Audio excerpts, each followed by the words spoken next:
Namaste, everyone, and welcome to the very first official MCKS video newsletter. Happy Wednesday.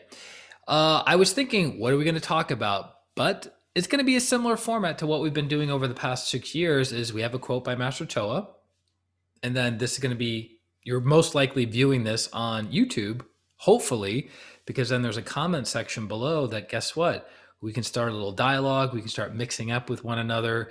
You can throw out some questions, some comments, and we'll make it a good time. So it's an exciting day. Today is January 13th, 2021, and we're also launching the membership site today to a select group of people, little teeny tiny group of people, so we can get some feedback, do some tweaks, and then we're going to be rolling out the program within the next week or so. So today's quote, January 13th, 2021, from Master Choa Koksui: "You are a soul with a body, not a body with a soul." And I cannot tell you how many times I have meditated on this, how many times I practiced this, how many times I've heard the other pranic healing masters discuss this topic, that I am the soul.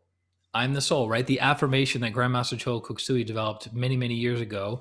And one of my mentors said probably about a year and a half ago that affirmation of I am the soul affirmation by Grandmaster Choa Koksui is the gateway to self, soul, and God realization.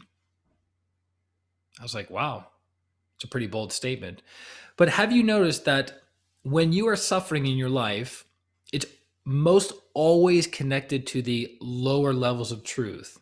Lower meaning the more dense, right? Your physical body, your finances, your house, your car, your work environment, everything on the physical level is causing you suffering. And it was interesting because I remember at one of the trainings, a master pranic healer was mentioning that Master Choa says that 90+% of our suffering in life is by us identifying with the smallest part of ourselves. So what's the smallest part of ourself?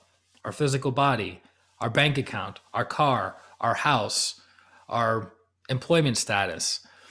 We suffer from identifying with the smallest part of ourselves. So what's the bigger part of ourselves? Our emotional body. What's bigger than that? The mental body. What's even bigger than that? The causal body. So if we identify with things that are much, much bigger than ourselves, then guess what? Our suffering is alleviated. I remember when I was doing deep inner work in 2017 in Fairfield, Iowa, and I was on the phone with my mentor, and I was saying, I'm just having a sticking point. I'm having a hard time with this thing in my life, right? We're working through this thing in my life. And she goes, okay, be still, be aware, close your eyes. I go, okay. And this is over the phone. So I'm like, all right, got my eyes closed. Now what? Always something to do, right? Just can't close my eyes, but I have to close my eyes to do something. Okay. So she says, okay, now don't identify with this physical thing that you're wanting, this possession, this desire that you have. Expand yourself, expand your consciousness. I was like, okay. So I started to expand my consciousness from where I was sitting in the Airbnb room that I was renting out for 2 months. And I was sitting in that room, and then I started to gradually expand my consciousness outside the room, outside of the house. And then I kept going and going and going outside the town, outside the city limits. And I kept going further and further and further. And she was guiding me along the way, giving more energy, right? Because without energy, nothing happens. And by the end of that exercise of realizing that I am not this little teeny weeny problem or little teeny weeny physical desire that I have, and I expanded my consciousness in all directions in a very expansive way, my suffering was alleviated like that. So have you noticed, and actually Anthony Robbins talks about this in NLP or neuro-linguistic programming, that something that is a phobia for us, something that terrifies us, some thing that makes us shut down, do we see it as very small in our mind's eye, or do we see it as gigantic in our mind's eye? We typically see it as what? gigantic, right? That's why it's a fear. If it was this teeny tiny itty bitty baby thing, no big deal, right? So that's why we suffer by identifying with the lower, smaller things that we are not versus identifying with the big, bright, infinite thing that we are, which is the soul. So if you want to suffer, identify with your physical body, identify with your physical pain, right? If you want to suffer, identify with your emotions, right? And emotions do what? They swing from day to day, not even day to day, sometimes minute by minute. We're happy, we're sad. We're happy, we're stressed. We're happy, we're fearful. We're happy, we're concerned, right? We get good news, we're happy. We get bad news, we're not happy. So our emotions are always swinging. Think about our thoughts. Most people aren't even aware of their feelings, never mind their thoughts. And the thoughts are always changing, right? Going around, right? Thinking of this errand, that errand, this phone call, that phone call, this meeting, that meeting, this thing that you have to do, this person you have to pick up, this person you have to drop off, thinking, right?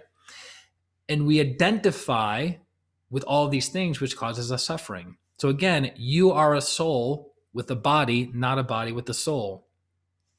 So your higher soul is pouring energy into your mental, emotional, and physical bodies to animate you.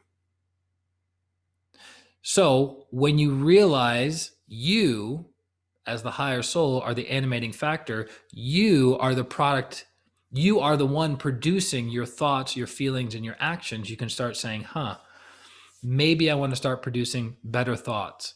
Maybe you want to start producing better feelings. Maybe I want to start producing better actions in my life, which is character building, to improve the quality of my life and alleviate my suffering.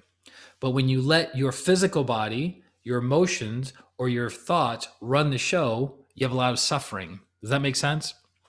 So it's fascinating. It goes back to practice. Because again, you can hear what I'm saying. Yeah, Christian, I get it. I am the soul. I'm not the body. I'm the soul. I'm not the emotions. I'm the soul. I'm not my thoughts. I get it.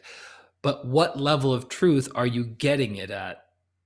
Are you just hearing it going one in one ear and out the other?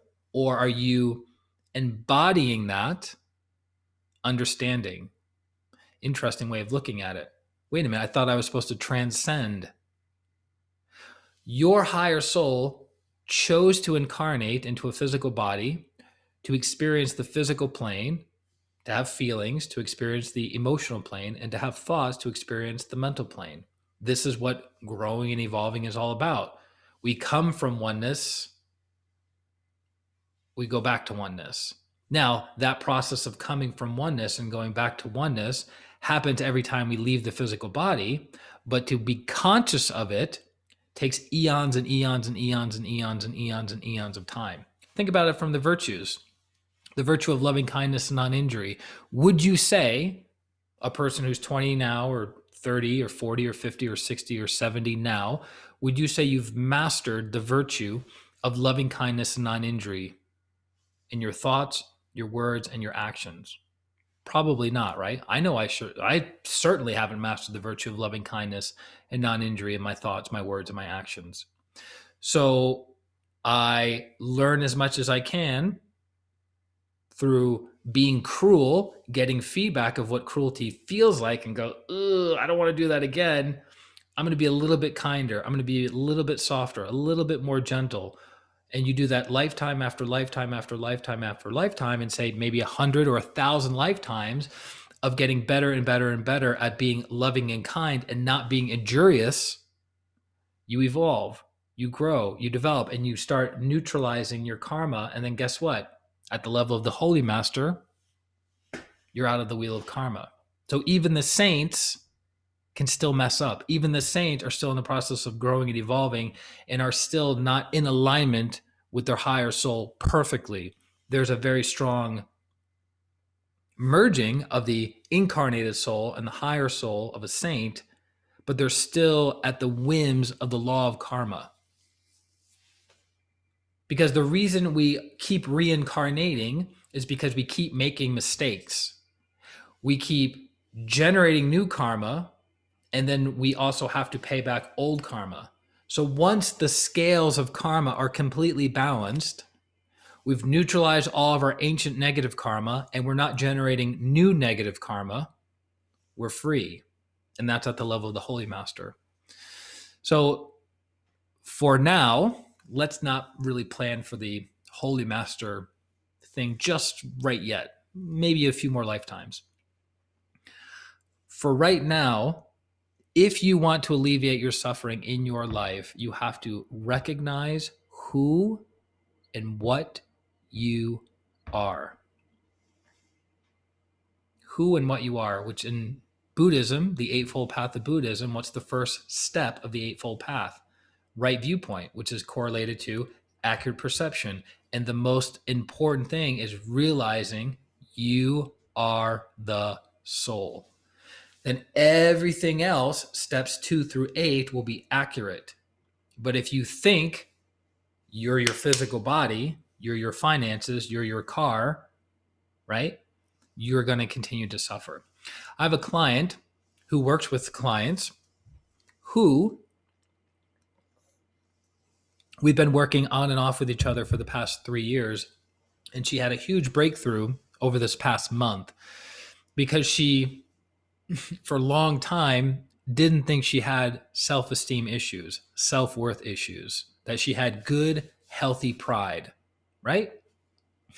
As we continued week after week, month after month of chipping away at those calcified viewpoints, she began to realize, holy moly, I really don't have a lot of good self-esteem, good self-worth. I don't like myself very much. And I said, well, why? What came into your awareness to help you realize that on a deeper, more visceral level? And she says, well, I realize when I have money in my account coming in from clients, I feel good about myself. When I reach out to clients to ask them how they're doing and they don't get back to me within that day, I realize it doesn't make me feel good. I feel like I did something wrong. I feel like they don't love me anymore. And she realized that she had a level of codependency with her clients. Pretty interesting, right? So, all in all, when you identify with things that are outside of yourself, the smaller things, the validation and opinion of other people, what's in your bank account, what's not in your bank account, what car you drive or don't drive, what your degree is, bachelor's, master's, PhD, whatever the case may be. When you identify your self-worth with something outside of you, when that thing outside of you changes in some way, shape, or form, your self-esteem goes with it. But if you can continuously, never endingly go up and up and up and connect with your divine nature, the nature of the soul, that is permanent. The soul is permanent. It is indestructible. It is immortal. Right? Because we're all looking for certainty in life, right?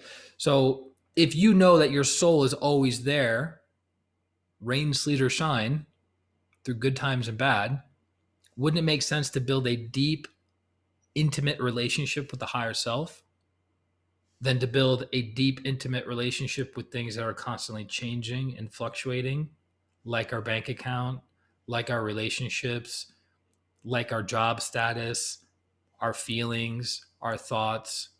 If we can anchor ourselves in the higher soul, a tremendous amount of our suffering will be alleviated. Make sense? I hope it does. So thank you very, very much for jumping on instead of this soul spending 2.5, 3.5 hours writing the newsletter. Bingo bango, we do it out in 10 minutes, the video newsletter. It's on YouTube. And then, excuse me, if you got value out of this, please share the video. If you got value out of this, please put a comment in the comment section on YouTube. Really appreciate it. Helps the algorithms. Like this video, helps the algorithms because we're building up this community. This is pretty much brand new. It's not new for many other people that have tens of thousands, hundreds of thousands, millions of followers and subscribers. But for this channel, we're a little over 2,000 right now. And we're getting it, we're mixing it up. We're building it up. So any and all support you can give is greatly appreciated. So that is it. And if you need any kind of healing, feel free to reach out to me directly at my website, ChristianRLong.com. And I look forward to serving you. And today is the new moon.